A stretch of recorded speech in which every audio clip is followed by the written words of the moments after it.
Hello student, my name is Manish. आज मैं बात करने वाला हूँ रांची झारखंड मासिक आकलन पत्र माह नवंबर कक्षा 11वीं विषय जीव विज्ञान बायोलॉजी का आंसर इस वीडियो में बताने वाला हूँ। तो स्टूडेंट वीडियो को लाइक शेयर और यूट्यूब चैनल को सब्सक्राइब कर ले। इसका PDF टेलीग्राम पर मिलेगा। First question is first stable product is carbon cycle is three phosphoglyceric अम्ल। पॉलीफेरस संघ के सदस्य सामान्य रूप से कहलाते हैं स्पंज कहते हैं। हीमोग्लोबिन प्रदर्शित करता है क्वाटरनरी स्ट्रक्चर ऑफ प्रोटीन की चतुष्फलक संरचना को। जल के विघटन का संबंध निम्न में से किससे है? थाइलाकोइड की भीतरी दीवार से, inner surface of thylakoid membranes. पादप जगत का उभयचर किसे कहा जाता है? ब्रायोफाइट को। दोहरा निषेचन निम्न में से किसकी प्रमुख विशेषता है? एंजियोस्पर्म पुष्पीय पादप का। कोशिका सिद्धांत किसके द्वारा प्रतिपादित किया था? टैमिन और वोल्टीमोर के द्वारा। माइकोराजा निम्न में से किसकी सहयोगात्मक संबंध को दर्शाता है? तो इसका उत्तर है उच्च पादपों की जड़ और कवक, root of higher plants and fungus. 9वां प्रश्न है क्रॉसिंग ओवर की प्रक्रिया किस चरण में संपन्न होती है? पैकेटिन में। निम्न में से कौन सा कलरलेस प्लास्टिड है? Leucoplast. Give example of any 2 members organism of phylum Mollusca. Mollusca संघ के किन्हीं 2 सदस्यों के जीव के नाम बताना है। ऑक्टोपस हो गया, सीप हो गया, क्लैम हो गया आदि। एक्सपेंड इट, विस्तार करे। RNA का फुल फॉर्म होता है राइबोन्यूक्लिक एसिड। RUBP मतलब होता है राइबोलोज, B फॉस्फेट होता है। परिभाषित कीजिए प्रकाश संश्लेषण क्या होता है?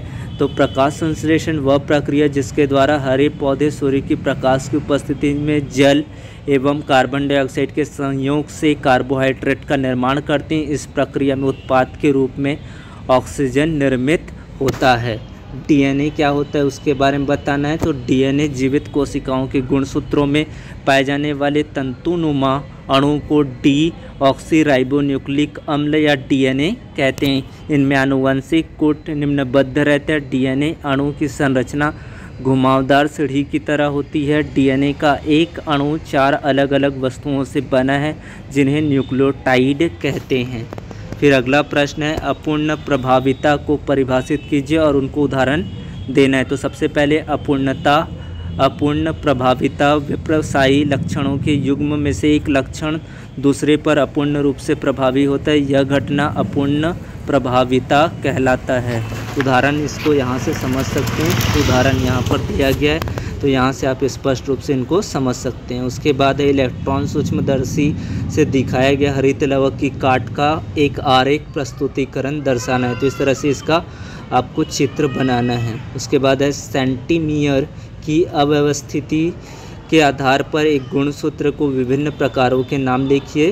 पहला होता है आपका मेटासेंट्रिक, सब मेटासेंट्रिक और एक्रोमेसेंट्रिक होता है, और एक होता है आपका टेलोसेंट्रिक, अंतःकेंद्री, अग्रबिंदु, उप मध्य केंद्री और मध्य केंद्री। तो इस तरह से आपको लिखना है।